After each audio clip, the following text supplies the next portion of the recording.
I wanted to make a platform to allow us to at least have that opportunity to talk about ourselves for ourselves. Hi, everyone. I'm Amy Devers, and this is Clever. And today I'm talking to designer and OG podcaster Maurice Cherry. Maurice Cherry is principal and creative director at Lunch, an award-winning multidisciplinary creative studio in Atlanta, Georgia. These days, Maurice is perhaps most well known for his award-winning podcast, Revision Path, which showcases Black designers, developers, and digital creators from all over the world. And, as of 2019, is the first podcast to be acquired by the Smithsonian. Other projects of Maurice's include the Black Weblog Awards, 28 Days of the Web, the Year of Tea, and the design anthology Recognize. As well as, he's the creator of the influential 2015 AIGA presentation, Where Are the Black Designers? Maurice is the 2018 recipient of the Stephen Heller Prize for Cultural Commentary from AIGA for his work on Revision Path.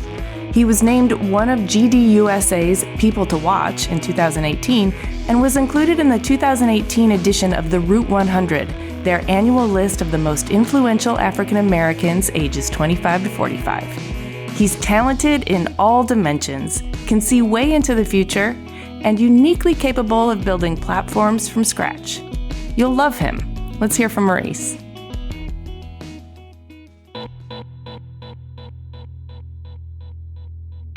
My name is Maurice Cherry. I am in Atlanta, Georgia. I think I can sum up probably the ethos of my work with recognizing and celebrating the power of Black design and creativity online. Yes. Before we get to deconstructing that and understanding everything about what you're doing today, I always like to go all the way back to zero and learn about the formative years. So can you tell me about young Maurice and your family, your hometown? Did you grow up in Atlanta? Oh, yeah. So I grew up in Selma, Alabama, which a lot of people know about from the civil rights movement, from the movie, from numerous politicians making their way through there on their campaigns.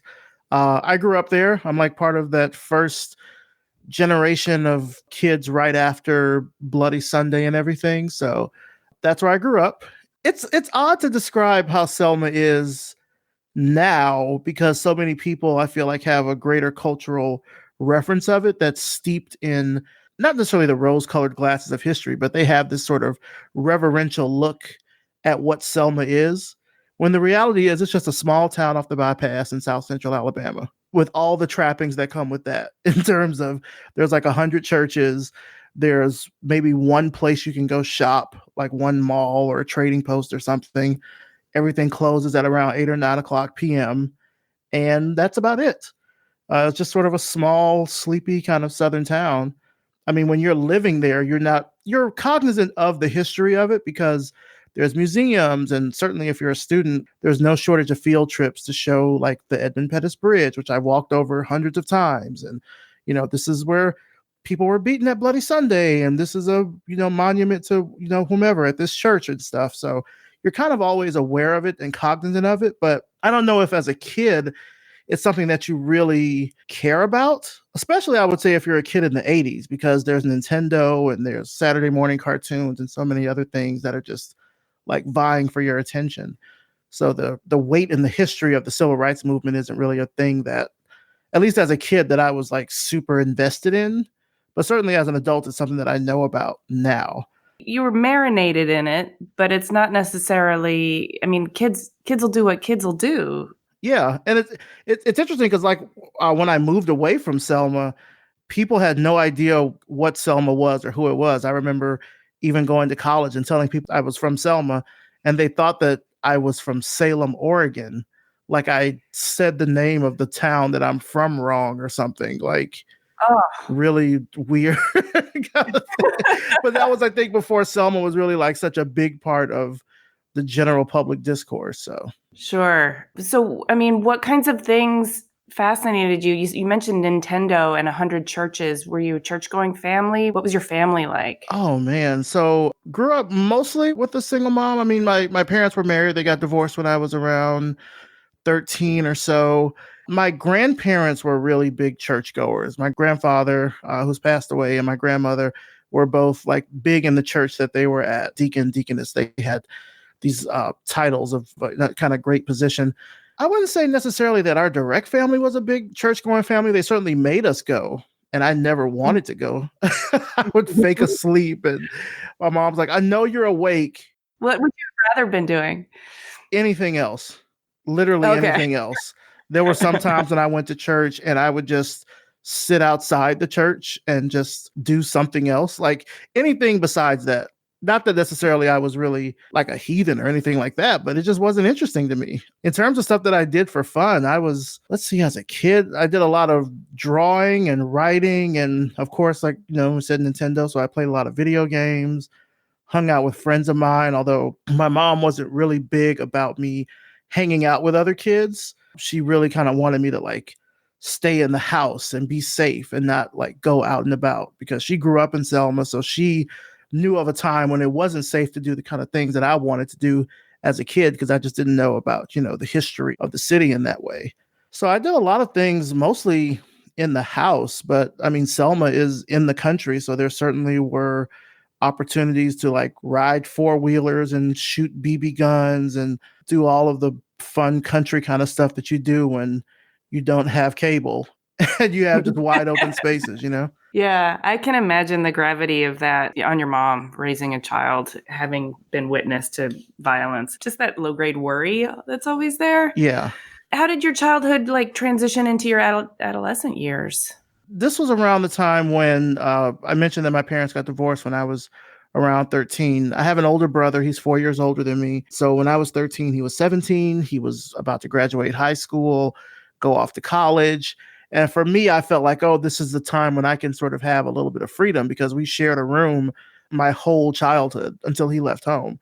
And so I was like, oh, I finally get to have my own room where I can close the door and do what I want in silence, without getting bothered by anyone or anything like that.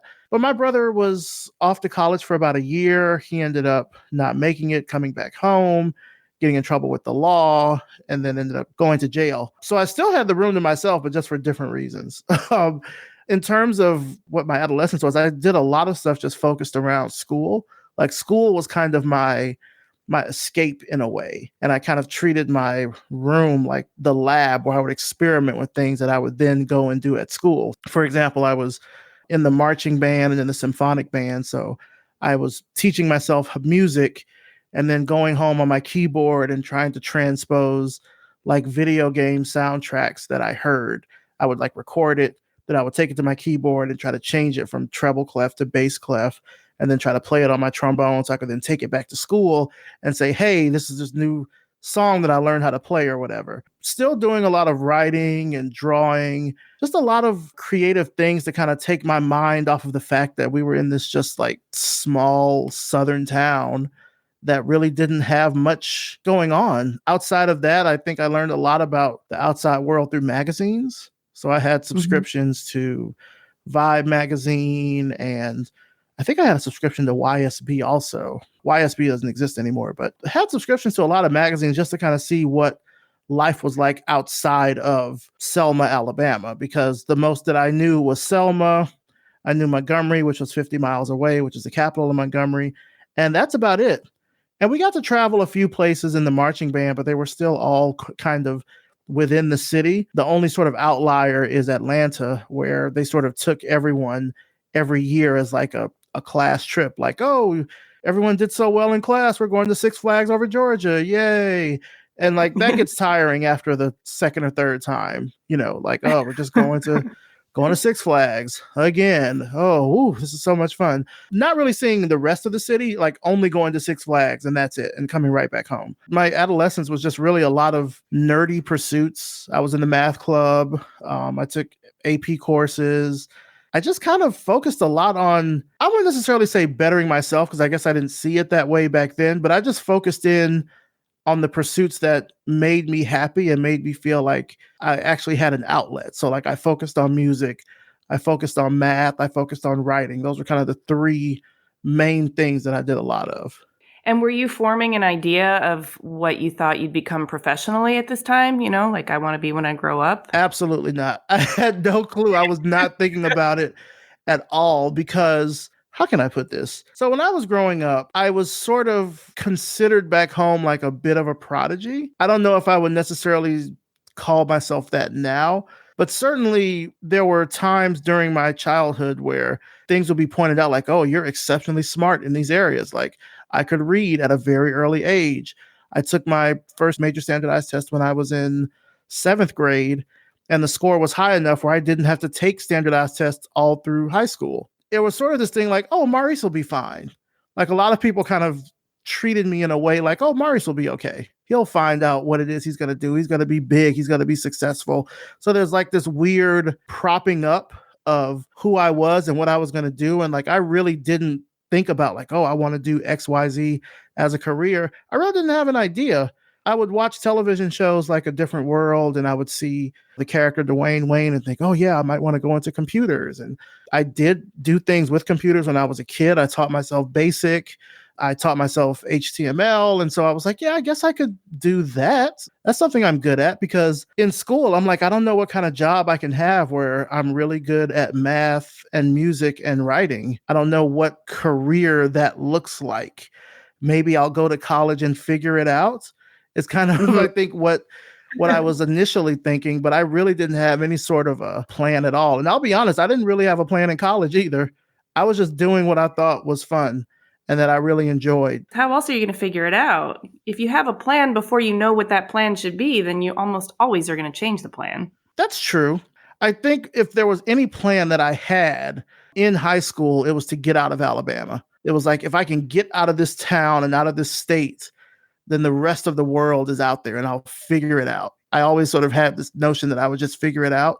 But my main goal was just to get out of Alabama, which is what I did 2 weeks after I graduated college. Like, I'm out of here. Whoa. Okay, so I have a quick follow-up question. Did that propping up and that almost like we don't have to worry about Maurice, he's going to be all right, it's almost a sort of positive neglect in a way. Do you feel like you missed out on some attention? Oh, yeah, absolutely. Because they just didn't have to worry about you?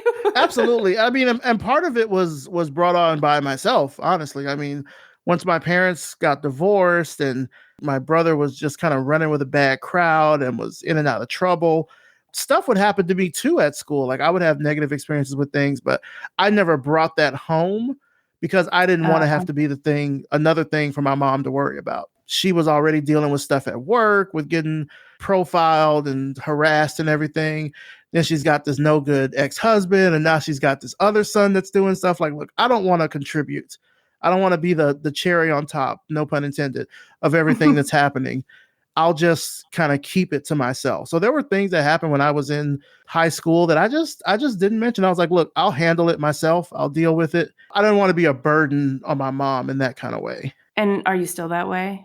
Sort of. I think my mom knows now, like, Maurice will be fine, but it's in a different, I think it's a different level of respect now than it was when I was a kid. If I'm under her roof, there's a whole thing of like, I have to take care of this person. He's a minor. I can't just let him out, do whatever he does. But like now I've been out of the world and succeeding and traveling and everything. And so she's like, yeah, he'll be okay. But do you share your burdens with your support network, your friends, your family? Oh, yeah. Like my friends and family know. But even then, like I tend to be pretty positive most of the time. I try not to take myself too seriously with some things. I think it's good to have like a personal code of ethics that you just live by, but then also to determine what success looks like for you. Because I think what that want of not wanting to be a burden is rooted in is like a fear of not being a success in some way or like letting someone down or something like that.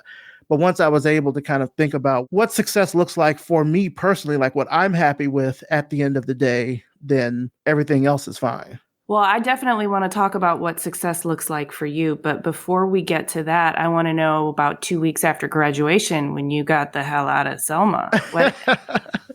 Where did you go and what was that like? So I went right to Atlanta. And just to kind of give some context to why I wanted to get the hell out so fervently, it was Mm-hmm. just a small town. And especially when you're a teenager. And I mean, I was watching BET and seeing the music videos and watching MTV. And I'm like, there's a whole world of like fun, cool stuff happening outside of these sticks. Like, I got to get out of here. But also, I was Mm-hmm. experiencing like a lot of racism at school, particularly my last semester of high school, where I had teachers that were like purposely changing my grade so I wouldn't be salutatorian. I was getting threats What? from people, all kinds of stuff like that. And so I really wanted to get out because I'm like, I don't see myself staying here. And I wouldn't even say thriving, but like just living and surviving. Like, I don't see that being an option. It was around the last week or two of school when they were doing the senior awards day, and I received a full scholarship from Morehouse College to attend there. And then on top of that, a full scholarship to Morehouse from NASA, where I would be a NASA scholar and I could intern at 2 NASA facilities while I was going through college. And then by the time I graduated, I would have a job with NASA. And so I'm like, oh, okay, so this will all work out. Wow. The only thing I Yeah. have to do is get out of Selma. Yeah. As soon as I graduated, the summer program for the scholarship program started in 2 weeks. And so I got out as soon as I can and went straight to Atlanta and right to Morehouse's campus, stayed in the dorms. Were you so excited? I was so excited because I just wanted to get out so bad. And this was at a time, I mean, this is 1999. So there's a lot of stuff going on that year outside of just the fact that it's like the turn of the century. When you think about it here in the Southeast in particular, this is right after the Olympics. So Atlanta is still kind of buzzing from that like post-Olympic glow. It's Mm-hmm. right after Freaknik. And so a lot of people still know of Atlanta as being like this big party city, which I never got to go to parties in high school. And I wanted to go to all the parties in college. And I'm like, there's any place to do it, like this is going to be the place to do it. And Morehouse was such a prestigious and well-known school that I'm like, Martin Luther King went to Morehouse. This should be a good time. This should be a very like interesting and fun experience once I go to Morehouse. So I was just ready to get all of that started. So like, why wait until August? Like, if I can go ahead and go now 2 weeks after and just start taking classes and get into the mix of campus life, then I'll do it. And so that's what I did. How nice to go where you're recognized and wanted and supported, right? I mean, those full ride scholarships from NASA and Morehouse are real big examples of validation where you're coming from teachers who are actively sabotaging you, that should be a crime. Educators, that's not what they're supposed to do. Yeah. And some of those teachers are still there. I should make mention that some of those teachers are still at my high school. I don't know if they're still doing it to other people, but they're still around and it's sinister. It is sinister, but I like this positive trajectory you're on. And did it turn out to be everything you wanted it to be? Did the world open up for you? Did you go to all the parties? So yes and no. Okay, I'm sort of giving a peek behind the curtain here for folks that may not be familiar with the HBCU experience or even like what it is like going to college in Atlanta. But there were so many parties, not necessarily on campus. Morehouse is a dry campus and they just didn't have a lot of places for parties. Some people might throw a party in their dorm room or something, but like you had to be really kind of covert about it. What would happen though is that the nightclubs would send charter buses to pick you up, take you to the club, and then you can get on the bus and they'll take you right back to the dorm. Wow. Almost like a weird kind of like valet service sort of thing. They have the same thing for churches too, even though there is a chapel on Morehouse's campus. Some of the mega churches would also send charter buses to like, oh, we're going to pick you up and take you to church and we'll bring you right back. That's smart. Make it easy. Yeah. So I did go to a fair amount of parties, but the thing is that first year, I'd say really that first semester, but definitely that first year at Morehouse is very tough. It's a culture shock in a lot of ways. I think it's just the regular culture shock of going from the sheltered environment of being with your parents to now you're on your own with your peers and you can do whatever you want, whenever you want, and no one's really going to say anything. And like for a lot of people, that's too much freedom. Yeah. Like it's very easy to just get wrapped up in going to the clubs or just get wrapped up in doing anything but going to class because no one's going to make you go to class. You sort of have the obligation that you should go, especially if you're on scholarship, because that's how you keep your scholarship. You're not getting a wake up call. No one's knocking on your door like, come on, it's time to go to class. Nobody's going to do that. You have to do that yourself. So if you have that self-determination, then you can get through that first semester. And I think, during my first semester, I certainly did my fair share of parties, also went to class and everything and did what I needed to do. But I almost got kicked out that first semester. I had a roommate at the time that was sort of conspiring against me and brought up some issues with the RAs and the RDs there. And I ended up getting kicked out of the dorm that I was in freshman year. For people that know Morehouse, it was Graves Hall. I got kicked out of Graves Hall, had to do like a probation period in a different dorm. This is a very long story. This could be the podcast, but it's but like I had to do this weird probationary period in a different dorm in a room that was like, it was like an apartment almost. Like it had a separate bedroom and bathroom and everything, but the doors didn't have locks. And so I had to like push all my stuff up against the door so no one would walk in, because sometimes people would walk in. And then eventually got placed in another dorm with a new roommate sometime near the end of the first semester. And him and his roommate had gotten to blows. Like they had been fighting. Like I remember going to his room for the first time and he was sitting there with like a black eye and a busted lip and the door was off the hinges. And I'm like, you want me to stay here? This can't be right. But him and his roommate apparently had gotten into it and it just got like really super messy. And I ended up spending the rest of my freshman year in that room. Ended up getting a part-time job. I was working for a tech startup called College Club, which was like a predecessor to Facebook. College Club was this place where different campuses had these like online, basically like an online message board of sorts. And each school had its own representative. So I was the campus rep for Morehouse College.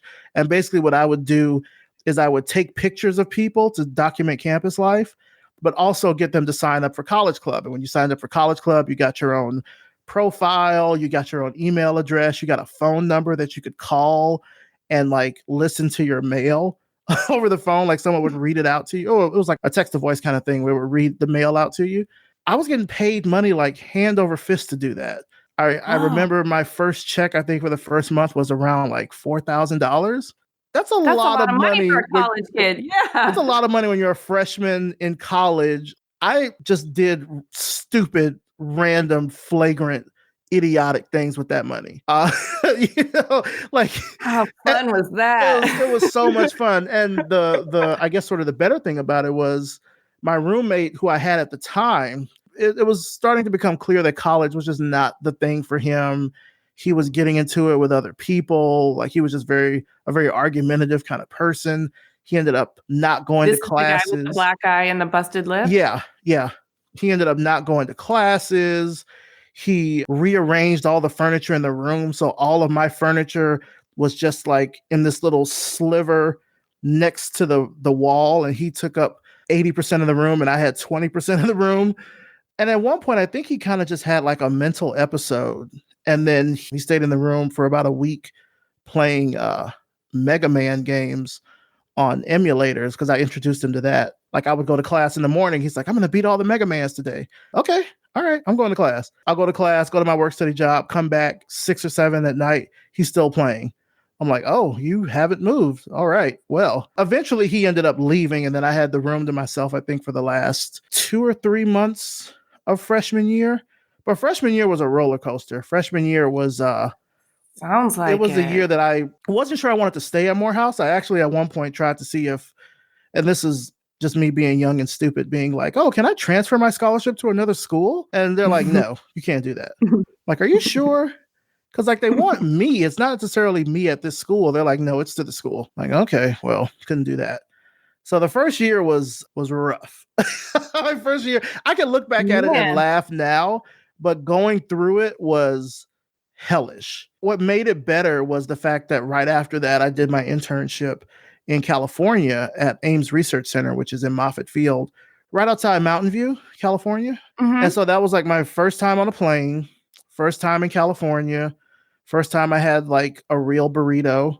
First time I saw Whole Foods. Like there were so many firsts out there. Like, oh, I got to see a palm tree for the first time. Oh, this is what West Coast hip hop is like. Oh my God. Like just a lot of great firsts out there. I was only out there for a couple of months working at Ames Research Center and studying robotics education, and we were teaching these K through 12 students how to do robotics with these little Lego Mindstorm kits. They would make the robots, and then we would show them how to do programming on these microcontrollers called buddy boards. And that was a lot of fun. Like, I really enjoyed that time out there because it was so far away from the South. It was far away from home. It was far away from school. And it kind of gave me a good chance to reset because, again, I went from a very stressful environment in Selma. 2 weeks later, get to Morehouse, and then that's stressing me out for that entire year. So this was like the first time that I could really take a breath and like take stock of like, what is happening? What do I need to change to make this a better experience? Like at Morehouse specifically, what do I need to change? What do I need to do to make this a better experience? Because you can't keep going through this every year. What's going to have to change internally for that to happen? What kind of changes did you make? Well, the first change I made was that I changed my major. I came in as a computer science, computer engineering major because they had this dual degree program where if you did 3 years at Morehouse, 2 years at Georgia Tech, and then once you graduated, you would have a master's degree and a bachelor's degree. And I'm like, oh, that seems like, 2 degrees, 5 years. That seems like a good deal. It's terrible. But also, I really wanted to work on the web. I wanted to do web design because I had been teaching myself HTML and really got into that in high school. And then I wanted to do it in college. And my advisor at the time was like, the internet is a fad. If this is something that you really want to get into, you need to change your major because that's not what we do here. I was like, oh, okay. Well, one of the first things I did, certainly when I got back, was I changed my major over to math, which I was good at math. I mentioned before I was in the math team in high school. I literally did the math to see if I switched over, could I graduate earlier, which I could. I could graduate like a semester early if I switched over to math because I had taken Cal 2 in that summer period after high school. And I took AP calculus in high school. So I was like, oh, these count. So sure, yeah, I'll just switch to math. So that was the first thing. And then the second thing, and I kind of, this wasn't really my decision. This kind of just happened throughout the course of the year, was most of the people in my scholarship program who I had sort of went through the summer with and went through that freshman year with, cut them off. I'm like, I can't run with this crowd. I just couldn't run with that crowd anymore. It just wasn't a good fit for what I was trying to do. My main focus now, once I came back from that internship, is get the hell out of Morehouse. Get your degree, and then you have your NASA job, and then we'll see what happens. Because that's kind of what the general trajectory was for everyone in the program anyway. You did your 2 internships, then you graduated, and then you get placed at a NASA facility. So I'm like, let me just focus on that. Like, focus on the end goal instead of trying to go through and do all the fun stuff in college, which is not to say I didn't do more fun stuff in college, but I just had to shift who I was hanging around, what my mindset was, and like just keep my eyes on the prize, essentially. That sounds incredibly mature for a college sophomore. Well, I think, also it's tied to me even being there. Like if I would have continued the way I was continuing, I definitely would have been in danger of losing my scholarship. And then that would have been thousands of dollars that I know my mom couldn't pay. She was making maybe 30, 40K a year, probably. Like there's no way she could have paid for me to go to a school like Morehouse unless it was on scholarship.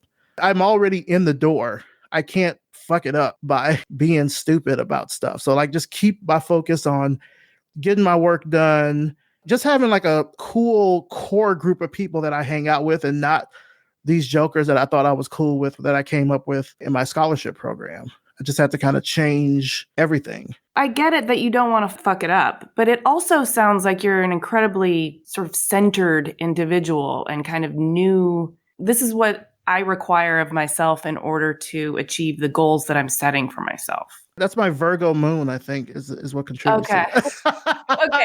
Because it doesn't sound like it was pure just like discipline and like I've got to abstain from the fun stuff and buckle down because that's what's expected of me. It sounds like you were steering the ship, but it was towards something that you wanted. Right. And I mean, I had the fun experiences. Like I was a total raver, like my first 2 years of college. So like we were going to raves at the atrium, did all manner of illicit drugs and stuff. Can I talk about that? Of course.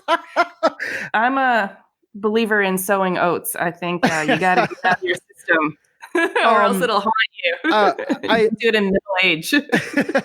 we would take the bus out to the Atrium, which was this club out in like Stone Mountain, and just, I mean, it's a rave, so there's ecstasy and other types of illicit drugs and stuff. And so we would do that and come back to the dorm and just crash like. So I did have my fun times in college, don't get me wrong, but I definitely also had the focus to just like, I have to get out of here. Like I have to focus and get my degree, get placed in a NASA facility, and then I'm good after that. Take me to the NASA facility. Clearly you got your degree, right? I did get my degree. So there's a bit of a detour in there. Oh. Yeah.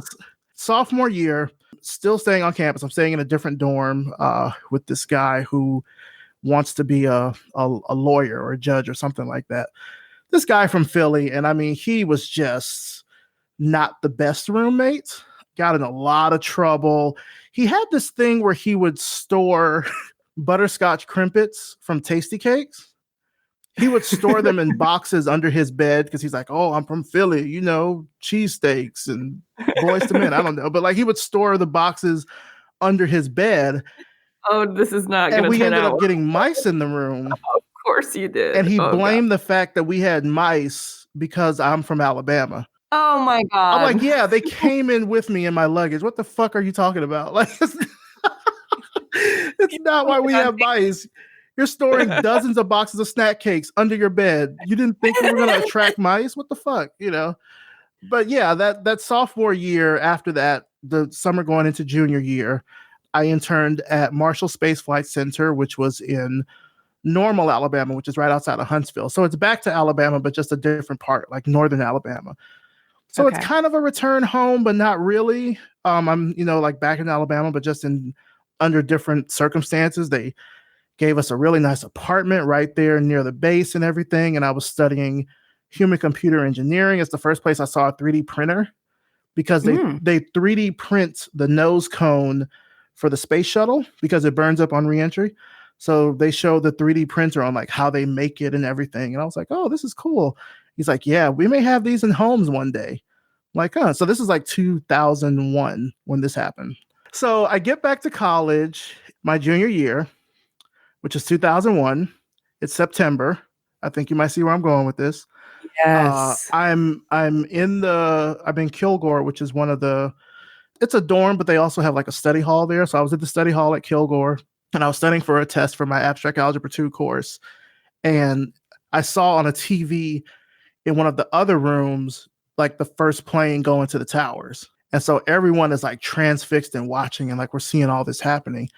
I still go to try to take my test because my test was at like 9:45 or so. So I still go to try to take my test. And the professor was like, it's canceled for today. Like we'll be in touch about what we do for the rest of the week or anything like that. And I remember trying to get home and it being just super difficult because everyone was trying to get home at the same time. This just happened and nobody knew what to do. I couldn't get in touch with my parents. Like the other good thing was that I had moved off campus by this point. So I had an apartment way off campus, which really removed a lot of drama from going to Morehouse, was the fact that I didn't have to like live and go to school there. And there were no mice and tasty cakes?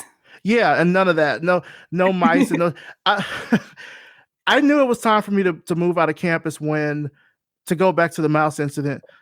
We had went to Kroger, we got glue traps, and we ended up catching the mouse. And he caught the mouse and he put it in this big plastic cup. There used to be these, I don't know, like, I guess they still have like these industries that will drop off these little like care packages at college. And so it's like this big plastic cup that I guess you could drink water and stuff out of, but they put gum and socks and a toothbrush and stuff in there just to be like, hey, here's a little welcome package. So he takes the mouse and he puts it in this cup and he takes the cup outside in the parking lot, sets it on fire and starts dancing around it. And I'm like, yeah, it's time for me to get off campus. This is not what I signed up for at all. That's sadism. It's very, yeah. To go forward to September 11th when this all happened, I remember getting back home, not really kind of knowing what was happening. I don't think anybody really had a clue what was happening. We just all watched television and tried to figure out like what the situation was and what was happening in the country and everything.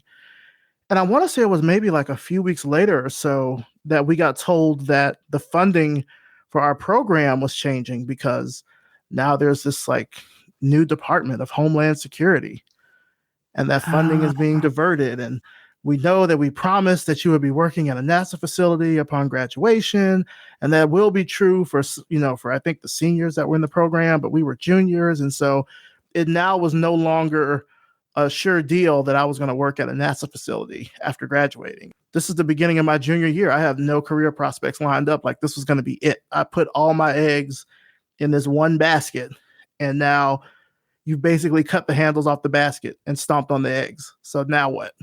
So I had to get very crafty to try to figure out kind of what my next step was, because I really didn't have anything lined up. I was working at the local symphony, selling tickets, making minimum wage-ish, I think, maybe a little bit more, like $8.70 an hour, something like that. And it was a good job to have on nights and weekends, but I wasn't getting rich from it, Mm-hmm. And I was like, what happened to the college club where you were getting rich? Oh, college club went belly up. Basically, there was a point with college club where they were giving away like $10,000 a week. They just went bankrupt. They got bought out by Student Advantage. And I don't even know if Student Advantage is around anymore, but college club went belly up my freshman year. The good thing was they let me keep the camera. So the camera that they had us use is digital camera to show how long ago this was. It was about the size of a DVD case, maybe a little bit shorter than that, but you have to put a hard disk in it, like a 3 1/4 hard disk in it, because that's what it used for memory. So it saved all the images to like a disk that you could then take out and then put in your computer, like a floppy disk. Man. So they let me keep the camera, which was great, but I'm like, who's going to let this big ass camera around? Like, it's not feasible. But yeah, so junior year, I've already done my 2 internships, but now there's no guarantee of what I'm going to do after that.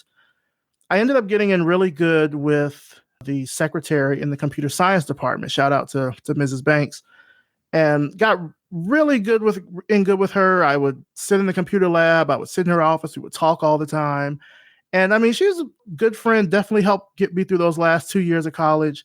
And sometimes, she would have to go and run an errand or something. She'd be like, I just need you to watch the office for me. So I would sit at her desk and I would be the secretary of the computer science department or whatever. But that also got me access to the interview books. So what happened was the majors kind of had different companies that would come to the school and say, oh, we want to interview people, blah, blah, blah, have them sign up or whatever. And so there's like this book that's basically almost like a registry. You would put your resume in there, you'd put your name and your email address or something, and you'd get basically placed for an interview with this company once they came to campus. So I was able to slide my resume in there, put my name on the registry, and got to interview with a few places. Interviewed at Microsoft, interviewed at Real Player, a couple of other companies. None of them panned out, unfortunately, because they quickly realized, wait, you're not studying computer science. I'm like, no, but I really like computers. They're like, yeah, that's not enough. You can't just really like computers. You have to actually be getting a degree in it. I'm like, well, I'm getting a degree in math. Computers do math. No, none of that worked, unfortunately.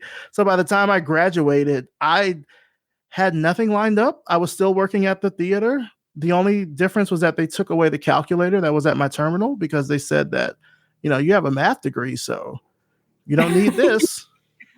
Oh, man. Which I didn't, but I mean, come on. Kind of like rubbing salt in the wound. Yeah. Okay, so get me from graduation and working at the theater to revision path. I worked at a lot of customer service jobs because there just were no real job prospects if you had a bachelor's degree in math around that time in the market. You could be an actuary for an insurance agency, which I didn't want to do, or you could be a math teacher, which I didn't want to do. I didn't want to do anything that had to do with school because I'm like, I've done 12 years of K through 12 plus 4 years of college. I need a break from school. Mm-hmm. So I did a lot of customer service jobs. I worked at, it's called the Woodruff Art Center, but it's Alliance Theater as well as the High Museum. And then there's also like a venue space inside of that as well. So I worked there selling tickets. I was a telemarketer for a long time. I did work for the Atlanta Opera. I just did like a bunch of like odd jobs in between that, taking on like design gigs here and there. So wait, I gotta stop you. So you got a math degree, but you were interested in coding and HTML and web design. And since you were a kid, you were always interested in drawing. So at this point, are you sort of a self-taught designer, a self-taught web designer? I am, but like I didn't really have a portfolio of things that I could show off. And this is sort of the odd thing. There would be positions that I would see for like a webmaster or a web designer or something, or a graphic designer, but they either wanted you to have went to an art school and gotten a degree in like visual communications or something like that, or went to a 4-year college and got a degree in computer science. I don't know why you need a degree in computer science to know how to program a website, but that was kind of what it was back then. We're talking like from 2003 to like 2005. That's kind of what the market was, because there were no boot camps or anything like that. And there actually weren't even, I think, a bunch of schools that had like design programs for the web. Right. So finding a job was really hard in design at that point. So I was, I worked at Auto Trader for a while. It was a dealer concierge for car dealers in the Southwest, like just a bunch of like random jobs, honestly, just to get food on the table, but nothing that was really stable. And I got fired from my last customer service job in December of 2004. And I had no clue what I was going to do. My mom was pissed. Like, what are you doing? You went to that fancy school, you got that degree, and now look at you. Like, what are you doing? And so now I'm like, oh shit, now I'm the one she has to worry about. Oh no. Yeah, like that was the fucked up part about it. So I'm like, I need to figure something out. We have an alt weekly here in Atlanta called Creative Loafing, sort of like analogous to like the Village Voice or something like that. There was a position in there in the back classifieds for an electronic media specialist. And I just applied on a whim. Like I was like, I think I meet like 60% of this stuff, but sure, why not? And I got the job. I interviewed, I got the job, and I was there for about a year and a half. And that's kind of really like my first professional design gig, where I cut my teeth on, oh, this is what design is like in the workplace. I was webmaster. I don't even think webmaster is a thing that people can be now, but I was like webmaster over 3 sites, and I was making interactive CDs and slideshows and marquees, like those big roadside marquees that you see with the animated stuff. I was doing that kind of thing. Did that for about a year and a half. Then from there, I went to AT&T as a designer, worked there for on and off about 2 years, quit AT&T, started my studio called Lunch, although back then it was called 318 Media. I ended up changing the name later to Lunch because there were a lot of 3 blank media companies in Atlanta. There was like a 360 Media, a 352 Media. I was 318 Media. And I changed my name just to make it easier because people kept getting us confused. I would keep getting leads for the other companies. Like, yeah, I need to change that. I like Lunch. Yeah. I want to go to Lunch. So it was about 5 years into Lunch. It was 2013 when I first got the idea to do Revision Path. And it stemmed from an earlier project of mine that I did called the Black Weblog Awards that I started in 2005. And it was the first internet awards that kind of focused on Black bloggers and podcasters and video bloggers. And I did that from 2005 to 2011, right around my 30th birthday. I sold it. And then I kind of still had the idea to do some kind of big project like this that I knew focused on like Black creativity online. Because I was a designer. I knew friends that were designers, and I just felt like they were not getting any kind of recognition for the work that they were doing. I certainly didn't feel like I was getting recognition for the work that I was doing. Like no one was talking to us. We weren't reflected in design media at all. Like, so I wanted to make a platform to allow us to at least have that opportunity to talk about ourselves for ourselves.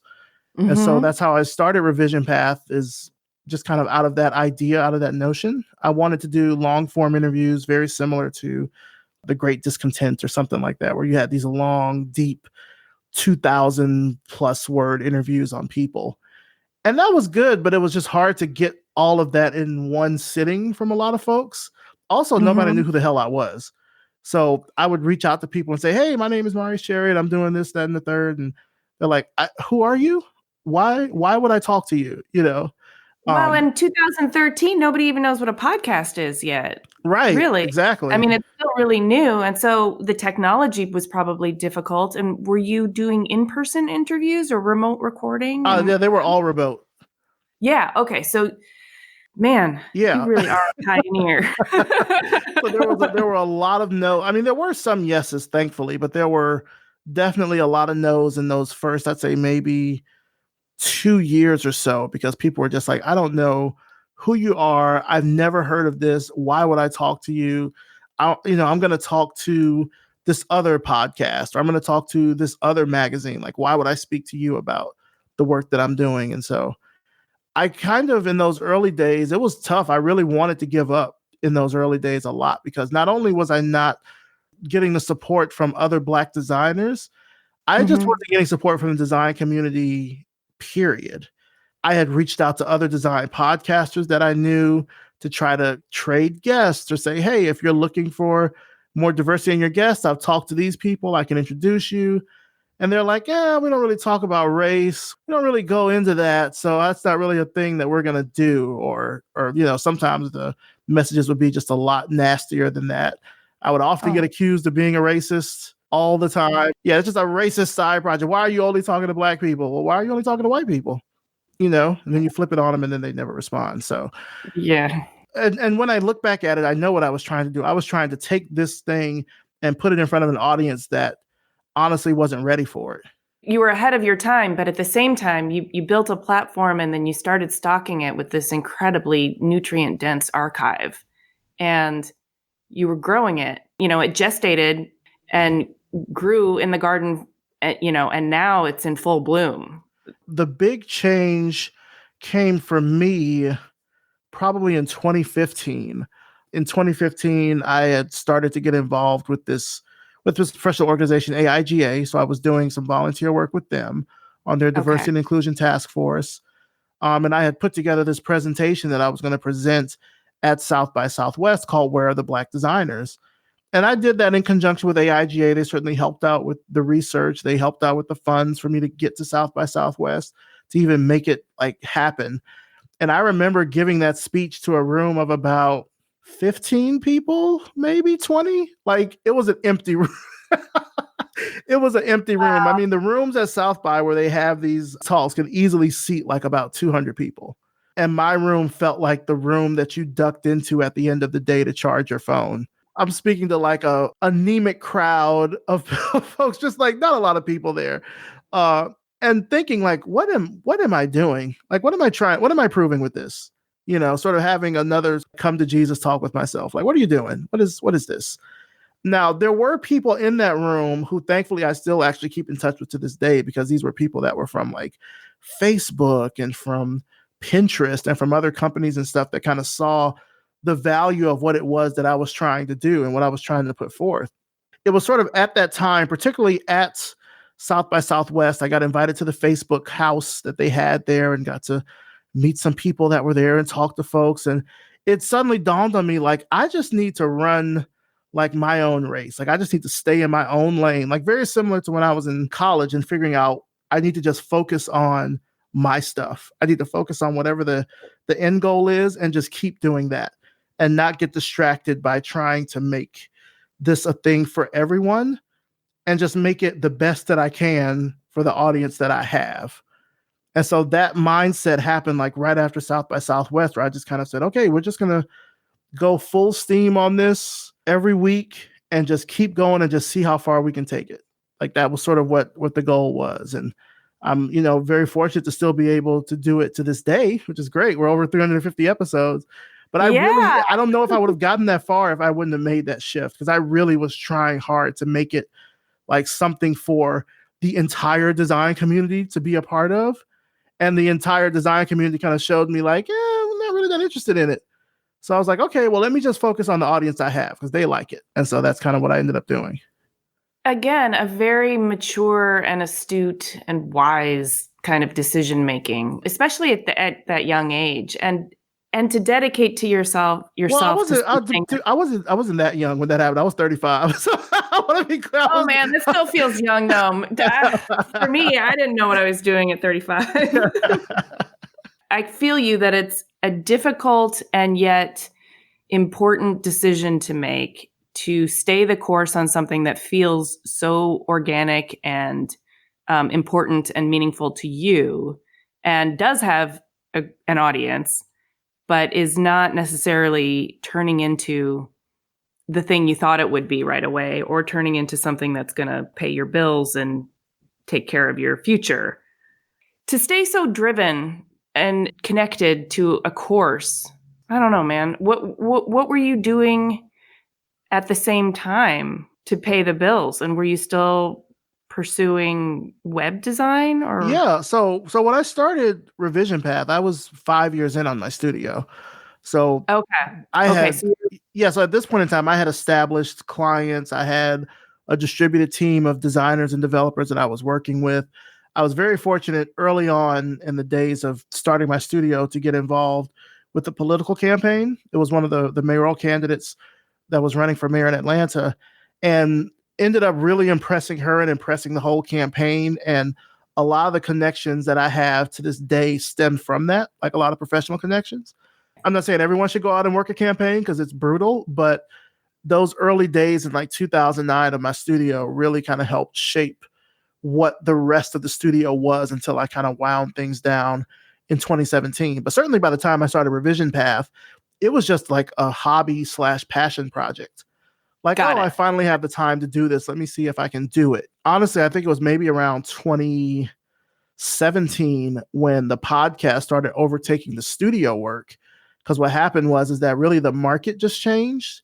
People didn't really want or need these big, like bespoke WordPress sites anymore. They were very comfortable with just getting something on Squarespace or Wix or something. And so a lot of the work that I was doing just kind of died out because people wanted simpler solutions that they could handle themselves. And they just didn't see the need to do something bigger than that. And I tried to pivot my business. I did creative consulting, and that worked out for a while, doing some work with Vox Media and with some other companies. But even that was like short-lived stuff, like 6 months here, 3 months there, that kind of thing. Nothing really super sustainable. Whereas, back in the day, I was like on retainer with a few companies. So there would be, it would be great. I'd have constant work, constant money coming in. Like, this is great. But Revision Path started to overtake the studio just in terms of not just money that was coming in, but also just the amount of work that was happening. And so by the time, 2017 kind of came by, I was winding the studio down. I ended up getting a full-time job at a company called Fog Creek Software, which then became Glitch. And I worked there for 2.5 years and got laid off in May. And now here I am.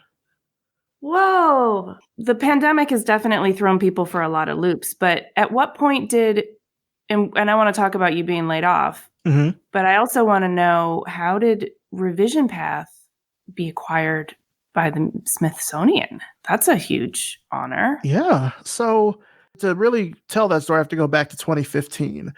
And in 2015, I attended this conference it was at Harvard in Cambridge, Massachusetts. It was called the Black in Design Conference, and it was put on by the African American Student Union at the Harvard Graduate School of Design. And it's the first time they had ever done an event like this. I heard about it. I saw tickets were like less than $100. And I'm like, yeah, I'm going. And I was trying to get other people to go with me, like other Black designers. And they're like, oh, well, what are they going to be talking about? And are they talking about Photoshop? I don't know if it has to really do with my job. And I'm like, it's a Black design conference. How many of these have you been to in your career? Let's just go. Like, the tickets are super cheap. Let's just go. And I couldn't really get other folks to want to go with me. So I went for that first year, and it was so transformative because it's rare. And it's probably different now, but certainly back then in 2015, it's so rare to go to an event and feel affirmed, not just as a designer, but also as a Black person. Like, I felt like this was great. So they talked about space, like the concept of space, and they started at the neighborhood and they zoomed out to like the city, then the region, and like further out. And there was a lot of talk about preservation and how do you create safe spaces and make spaces and things of that nature. And granted, Harvard Graduate School of Design largely deals with the built environment. So it's architects, it's landscape folks, etc. No, at that point, web and graphic people. I was like probably one of the few that were there really just trying to see what this was all about, see what this was going to do, right? I just felt so inspired from that. And one of the things that they were mentioning was the new African American Museum of History and Culture that was going to be opening up. Because at this point in time, the announcement, I think it came out, but I don't even know if they had broken ground on it yet. And so one of the head architects, Phil Freelon, who passed away last year, rest in peace, was there at the event giving a keynote. And he was being interviewed by Daryl Crooks. Daryl Crooks at the time was the art director for The Atlantic. Now he's a creative director at Apple. But they were like doing an interview together, and one of the curators from the museum was there. And I remember talking with her, and I gave her my card, and I told her, like, yeah, I do this podcast where, I talk to Black designers, and I'd love if you could like just take a listen to it. And if you think this might be something that would be good for the museum, because they kept mentioning that they were looking for people to donate. And they were like, you can donate anything as long as it has to do with Black culture, and we'll evaluate it and see if it's worthy, to go in the museum. And I remember telling her this, and she was just like, yeah, sure, okay. Like, I think at first she didn't really understand. She's like, a podcast? What is that? Like, she didn't really. Right. It's probably hard for her to imagine how an audio format could be donated and fit. Yeah. And I was trying to kind of, just explain like what we do. And like, these are some of the people I talk to. I don't think it really registered then. And so the next time that I went to the conference, because they have it every other year, in 2017, I went, and the same curator was there. And I told her about the podcast again. And I said, we now have these sponsors, and we just hit 250 or so episodes, I think, something like that. And, it would be great if she could like take a listen and just let me know. I don't mean to be a pest, but I really feel like this is important. And I just really want to just get your take on it, honestly. And it wasn't until the year after that, 2018, that I finally heard back from the National Museum of African American History and Culture. And they're like, we're going to go through the archives and evaluate it, and we'll let you know what we think. So they go through the archives, they come back to me, and they say, these are the people whose interviews we want to have in the museum. And they had like a list of 10 people. And like, we went back and forth on a couple of the people just in terms of like the historical relevance and what they were looking for, settled on the final list.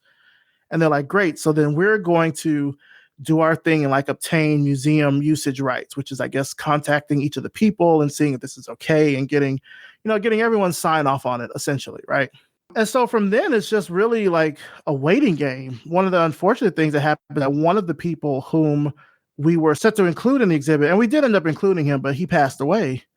And so we ended up dedicating it to his wife and his son. So it like went towards his estate and everything, which I think might have lengthened the process a bit.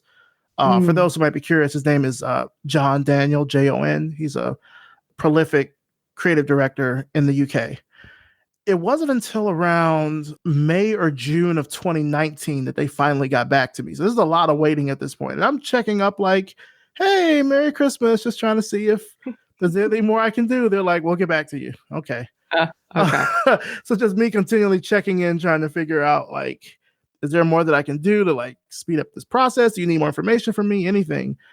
So they get back to me and they're like, congratulations. They send me the deed of gift, which basically is the contract that like solidifies this is what you're donating to the museum, and we've, verified it, etc.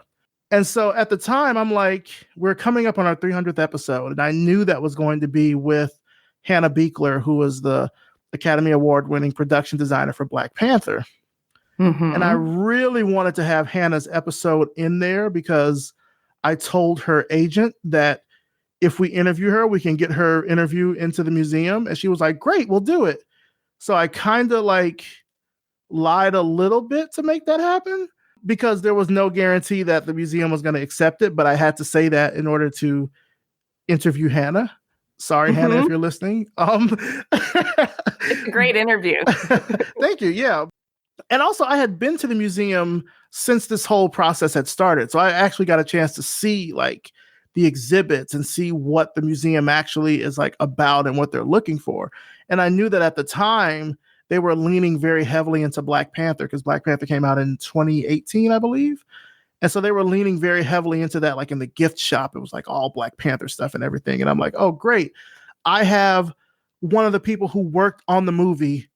And I asked the curator, like, can we slide this interview in? And I was like, I'm going to have it in a few days. I can send you the raw audio file in the same format as the other ones. And she was like, yeah, sure. We'll just issue a new deed of gift. Like, great. So sent that in. They issued a new one. So it was initially going to be 10 episodes. It ended up being 11. And then I also double checked with them to make sure that we could actually announce that this was the first podcast to be admitted into the Smithsonian. Like, I really wanted that. I really wanted to make sure that distinction was correct, because I knew that the Smithsonian had audio files, like audio recordings from the past and things like that. But I don't know if they actually had a podcast.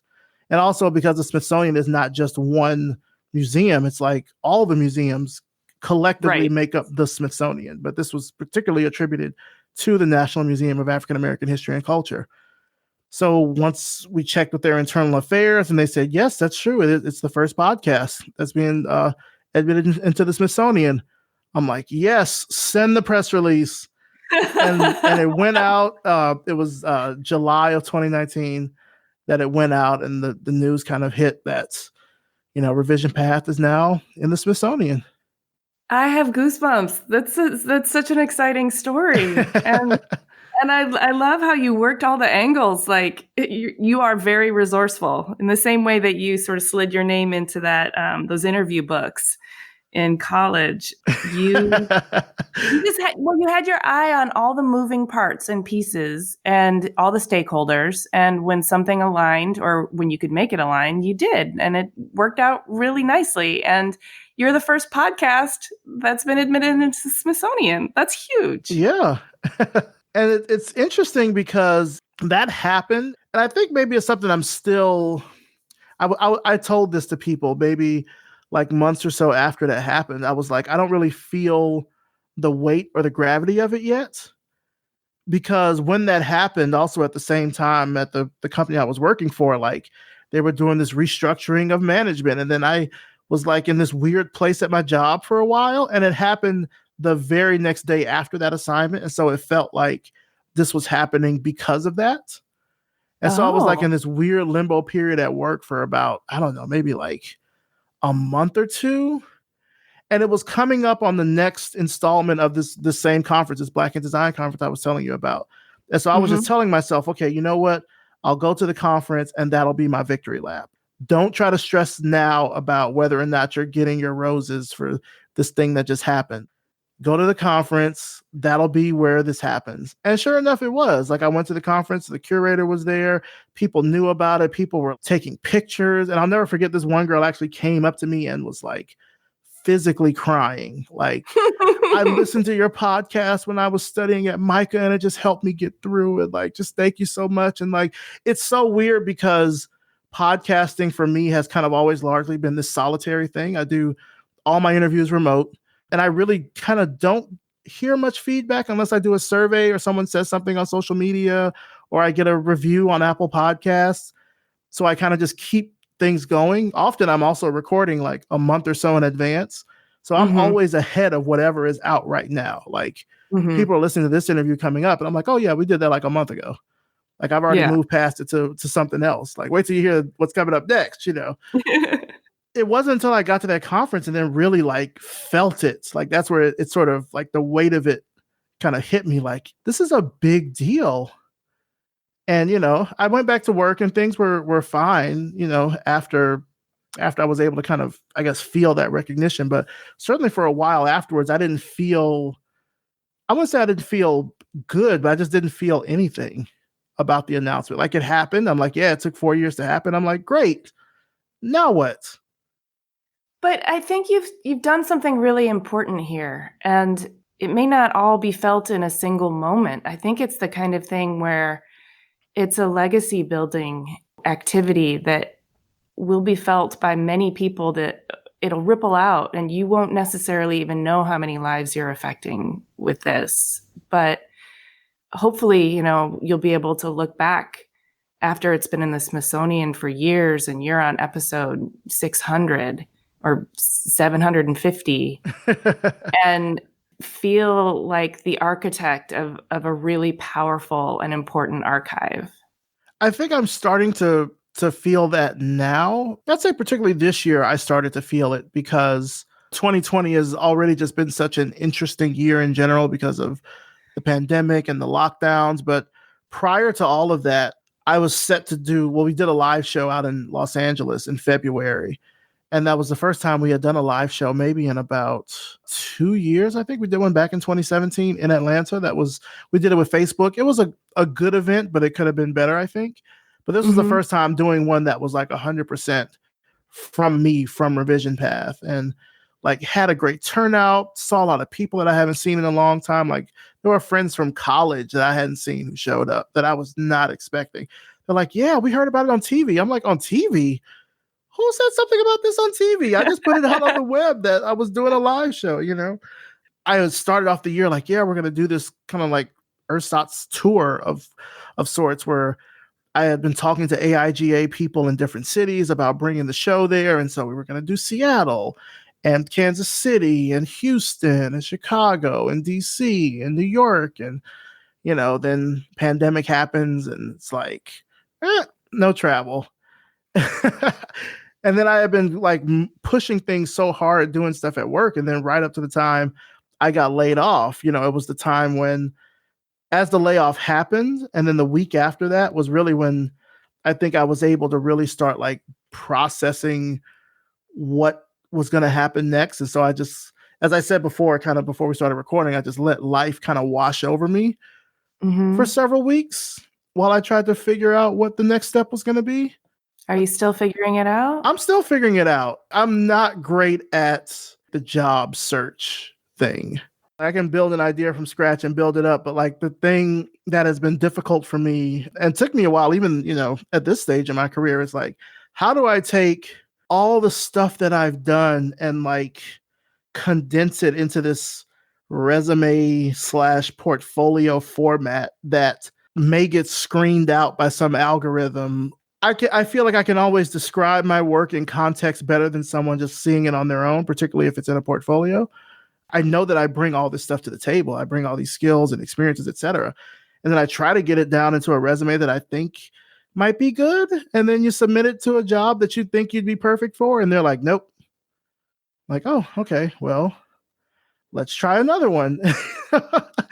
You do teach, right? You're an educator as well. Yeah, in the past I've taught. I haven't taught probably courses in probably a good 4 or 5 years, but I taught web design courses at DeVry University. I also did some teaching for a small, tiny bit that was like a crossover course with Savannah College of Art and Design. I taught courses with Media Bistro, so I was teaching like other professionals in the media industry about like podcasting and digital marketing and stuff like that. Okay, well, I just want to put this out there into your marinade to think about as you're figuring out what your next step is that all of this really diverse life experience and all of this really scrappy, resourceful building of platforms from scratch is really, really useful for other people to learn from in an educational environment. I think you would be an exceptional college professor. This kind of diverse experience that maybe doesn't work well with algorithms really plays very well in the academic sphere, where they're looking for people who have done a bunch of different things and can apply that to the educational environment. Not only that, but you're a natural mentor. I know I don't know you, but I feel like that might be true. Wow. Well, thank you for saying that. It's interesting because in the past I think it's sort of been tossed around. It's only been here in Atlanta, which I have a whole rant sitting on my spirit about the Atlanta design community, but I won't go there. But I certainly have had invitations to teach like at some Atlanta design schools. And then that opportunity kind of just fizzles out when they're like, oh, but you don't have a degree in education.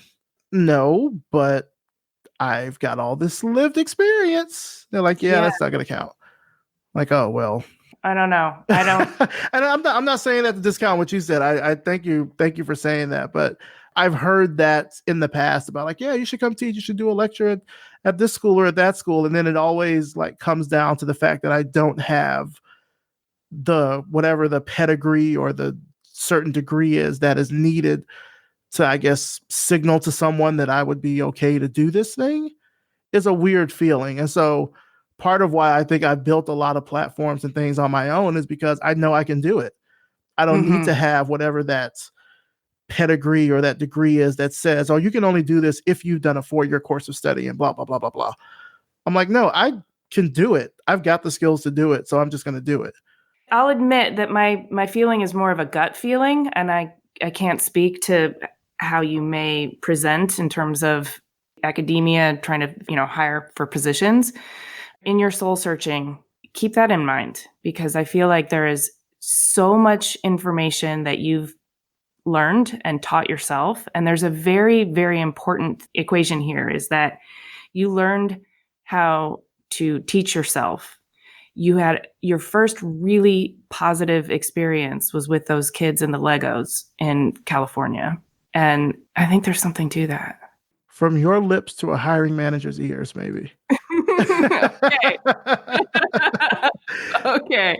No, I agree with you. I certainly have had, and there's been other times throughout my career. I mean, I did a lot of volunteer work with Hands on Atlanta, which is it's a local nonprofit that helps out other nonprofits, but they do it through education. So I've done a lot of speaking through there. I think it's possible. I'm not ruling it out, certainly. Okay. The thing that's always been a struggle for me, like when it comes down to like looking for work, is like, how do I take all this experience and put it in a way that someone will say, yes, you got the job, or yes, you got the opportunity? Because oftentimes that doesn't happen. I mean, I've went in and talked with like recruiters, or I've talked to people at like design staffing firms or something, and they'll have my resume and they'll look at, say, my 9 years of work with my studio and just like put a big X over it. Like, okay, so let's talk about this work you did at AT&T in 2008. I'm like, oh, I don't even remember anyone who worked there back then. Like, why are we counting out all this other stuff? Or they'll look at the things that I've done. And I don't know if this is a particularly unique Atlanta thing, where the work that I've done that has not been for an established company has always been looked at as a hobby. Like, I've had people say, oh, podcast. Oh, you have a podcast. That's a nice hobby, but not actual experience, because it's not for a company or something. You know what I mean? It's a really weird, stupid feeling. Yeah, I hate that weird, stupid feeling. My life before podcasting was in TV, and I did a lot of home improvement and makeover television shows. And what I really took from that is I learned how to tell stories, and I love storytelling, and particularly where it intersects with design. But when people look at that experience, I've always felt like, well, what does this qualify me for? It's not going to get me a job with a design firm. And it's not, so how is it useful? But I learned so much in that chapter of my life in terms of just being able to be really agile, really scrappy, really creative, really fast thinking solutions on the fly, shoved into many different situations and adapted to them, that kind of thing. And that's all really valuable life experience. But yeah, how do you tell somebody that? I feel your concern there, but I just want to put my vote out there for you being an educator. And then I'll leave it at that, because I'm here for it. In the times in the past where I've taught, like, I've loved it. Like, it's been great. Okay. So I'm not against it at all. So I have an important question to ask before, I let you go. I've taken a lot of your time. You've made the last chapter of your life, the central theme of it has been about asking important questions of others in your interviews, but also questioning things around you and society and culture. And I wonder, what would you like to be asked about you now that you're on the other side of the interview equation? I mean, I guess the big question mark for me has always been, how do I take all of these skills and things that I can do and just find a way to make a living? I don't feel like I want to be pigeonholed into doing just one particular type of thing. The work that I did at Glitch, for example, was really great because I got to do a little bit of everything. I did audio and video and marketing and design and business development, and just I got to really spread my wings and do a lot of stuff. I really thrive in positions like that, where I'm able to do a lot of different kinds of things, but it's still all in service of like a central goal. The last title I had was Senior Creative Strategist. But I know just right now, in this particular time that I happen to be looking for work, it's like I'll look for creative strategist positions or, things that are similar. And they're like, oh, well, you need to have had agency experience. Have you worked for an agency? You haven't worked for an agency? Then why would we talk to you? That kind of thing. I don't even know what the right word for it is. It's like, I know that I have the experience, but then when it actually goes out to me trying to find work with a company, there's always a barrier there. And the barrier is because I didn't go this particular route, or I didn't take this particular path to get a degree in this subject or something. So there's a lot of talk about the pipeline, about like, oh, the pipeline is broken, or how do we change the pipeline? And I know that there's a lot of work that is done with that towards like new graduates, like how do we get kids and new graduates into the industry? But like, there's a lot of like mid-career folks like me that are scratching their heads too. Like, what the fuck? I've seen how this industry has changed in the past 20 years. I mean, the positions I had back in my 20s don't even exist anymore because the industry has just changed that much. And granted, I've kept up with it as much as I can just in terms of education and trying new things. But like, and I'm not saying this is some sort of weird ageism thing, but it's just been very difficult for me to figure out, how do I take all this stuff that I have to offer and really make a living with it? Because that's always been the thing. Like, all my projects and things that I've done have like not gotten a lot of support. When I did the Black Weblog Awards from 2005 to 2011, I mean, I sold it because it was costing me thousands of dollars to do every year. And we were getting like jack shit in terms of support. I think we got at the most $100 in donations throughout the like 5 years that I did it. And I ended up selling it because I was like, I'm turning 30 and I don't want this anymore. Like, this is my burden that I'm going to cast off. And even with Revision Path, I've been fortunate to get sponsors to do this kind of work, but even that varies from year to year. Like, I know that the work is important, but then having the foundation in place to continue to sustain it has been difficult. Maybe it's time to bring your studio back, but becoming more of a consultant at this point. If folks would pay for it, I think that would be good. That's also been, I don't know if that's another thing that's been weird in terms of like questions that I would want to ask me. Well, I guess that might be one thing. I know that my work has value. I know that like intrinsically, but the work doesn't seem to have value when it's time for me to actually get paid, which I think might just be the general creative struggle, but I certainly feel it pretty hard. Like when people say, oh, we love what you're doing, we love you do this, blah, blah, blah. Can you come speak for XYZ? And they don't pay. Or, oh, we'd love to just, take some time to pick your brain, and they don't want to pay for consulting. They just think I'm going to just help them out for free. I get so many requests that are like, oh, could you just like throw this around to your network? Can you just check your network and see if your network might be interested? And I'm like, my network is working. I could do it as an ad on the podcast, because then I could certainly get it out that way. And then the offer usually just kind of dies out after that. Yeah, I feel you. I mean, that is an ongoing struggle. Yeah, it's frustrating because I know that my work has value. I know that what I've done over the years has value. And I know that they know that it has value, because they wouldn't come to me and ask me. But yet when it comes down to getting paid, or when it comes down to something where I can sustain this and keep doing it, it dies off. I do want to mention to our listeners that there is a job board on Revision Path.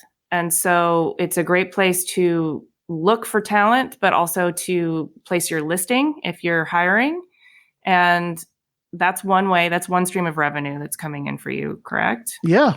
So people can place listings, $99 for 30 days. We mention it at the top of every podcast. We'll mention your listing. And it's a way that it's getting out, to thousands and thousands of folks that are listening. What aspect of yourself do you wish that the world would acknowledge?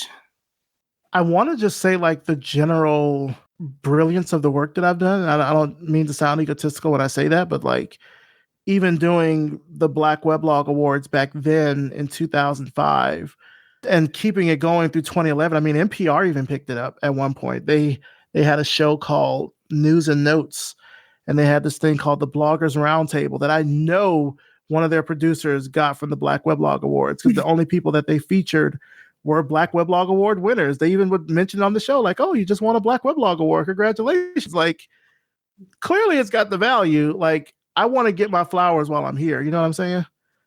Yeah, but you're ahead of your time, which is, I mean, it sucks for you, but you're a visionary and an innovator and an inventor. The very nature of that is that you build things and people take time to recognize their value, even though you see it. That's why you built it. And so it's hard. It's hard to be first. It's hard to be ahead of your time. I guess I just want people to see and recognize that, or know that that's a talent, I guess, that I have. I don't know if you can put that on a resume and it not sound cheesy. Like, well, I don't know if you can either, but that's why I want to put it here in this podcast, because it's true. And that's one of the things I think you could bring to academia and also to consulting is you have a very astute sense of what's coming down the pipeline and what needs to be built. Yeah. What platforms need to be built in order to sort of bridge those gaps and get there. And that's a systems thinker, that's a strategy mind, and then, you're a design thinker. And I think all of that skill set, it doesn't line item into resume things very well, but it's a kind of thinking that a lot of companies could really benefit from, and students. It's hard to be brilliant, man. And everybody's going, "Oh, Maurice will be fine." Yeah, that's so funny because people have like contacted me separately, like, "Oh yeah, like you've got a great network, you'll be fine, you'll find something." I'm like, okay, these bills still have to be paid, but I'll take your word for it, I guess. Because I mean, I'm not like sitting on my laurels, not doing anything. I'm still getting a show out every week. Nobody's thinking that. Yeah. Oh no, I hope no one's thinking that. Actually, some people might be thinking that. To be honest, some people I think are thinking like, "Oh, this just happened because you're a black guy in podcasting, so that's why you got this thing." I've certainly heard that, but whatever. I know that's not the case. I know what I've had to work on and work hard at to get to where I'm at. There's no accounting for what other people think sometimes. No, I know. That's its whole drama. That's its whole drama.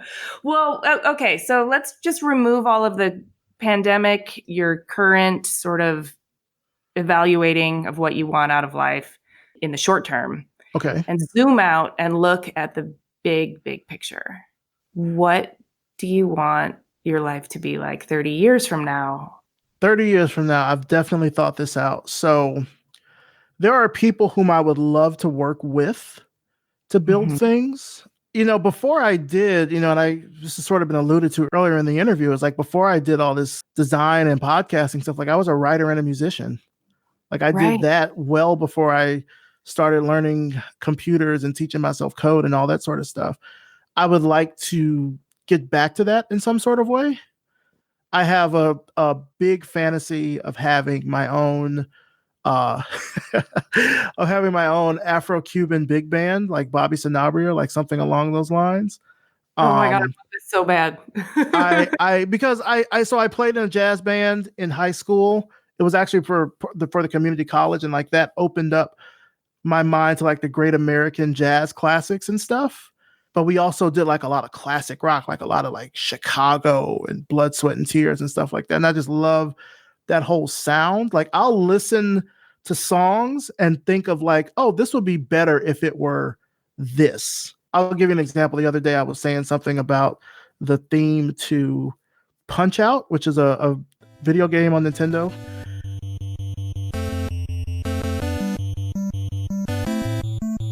I was like, the theme for that would be so great if it was like this like dueling guitar Spanish style, like a guitar and a mandolin just like strumming it out. That would be so dope. So I would love to get back to music in some kind of way in 30 years, whether it's that band or something. I would like to get a MacArthur Genius Grant. I don't know how that would happen, but that is on my bucket list. Universe. Yes. My bucket list is definitely to get a MacArthur Genius Grant. I would really love to work with Lin-Manuel Miranda. I'm like 1 degree of separation from him. I don't know how that would happen. Like we're right around the same age too. I would, and I just watched the Freestyle Love Supreme documentary last night too. Like I would love to find a way to work with him in any capacity. I don't know what that would look like. I'm putting that out in the universe for sure. I would love to work with him. I know I have a series of graphic novels inside me. Ooh. It's been a number of ideas that I've been like germinating for decades at this point.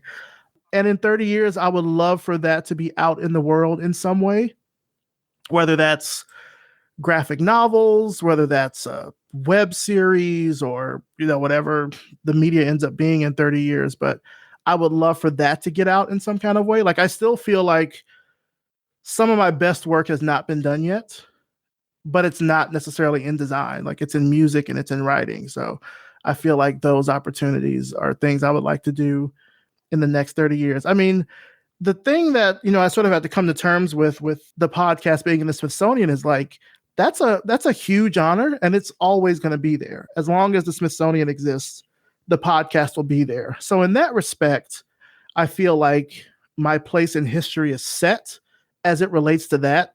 I'm not saying that's where I just say, okay, that's it. Good job, everybody. And just like walk away from it. But I feel like the fact that it's in such an institution and it's preserved in that way, that it makes me feel like it won't be something that vanishes with time. I mean, I've been around on the web since the late 90s. You try finding something from the web from back then. Right. Maybe it's in the Internet Archive. It most likely is not. There has been so much content that has just been lost completely to the annals of time as technology has progressed.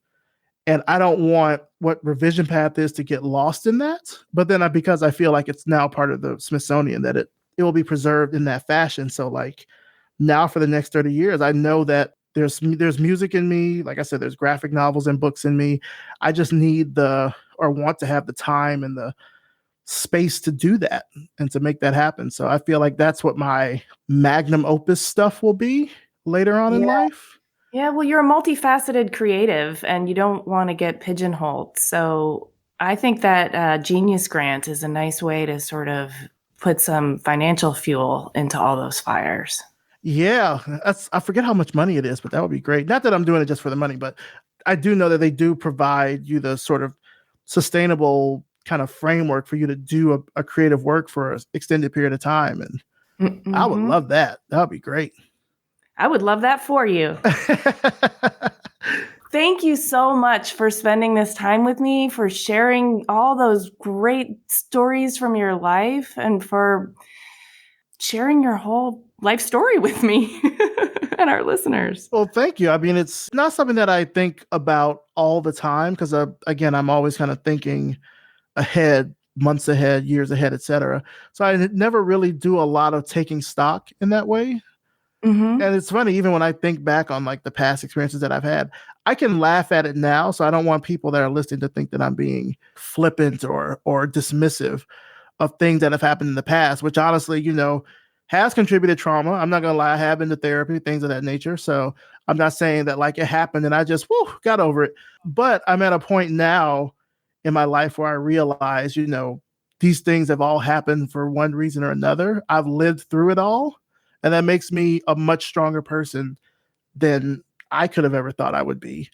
So let's just kind of keep it going and see what happens. Yeah, let's do it.